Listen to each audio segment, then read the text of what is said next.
simpleng sangkap. Pero kapag pinagsama, nagiging obra ang lasa.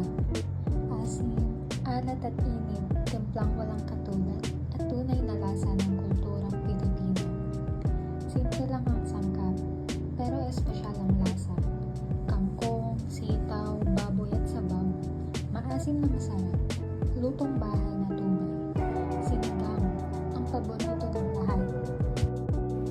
Sa bawat hiwa ng sariwang isda, nabubuhay ang lasa ng dagat. Pinipigaan ng suka, hinahaluan ng luya, sibuyas at sili. Bawat timpla may kwento ng tapang at tradisyon.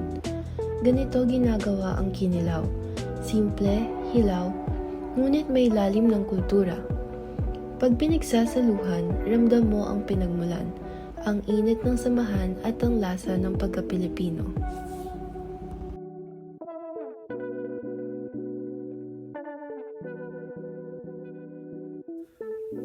Bilang isang Tamaraw, dala ko hindi lang ang talino at tapang, kundi pati ang pagmamahal sa kulturang Pilipino.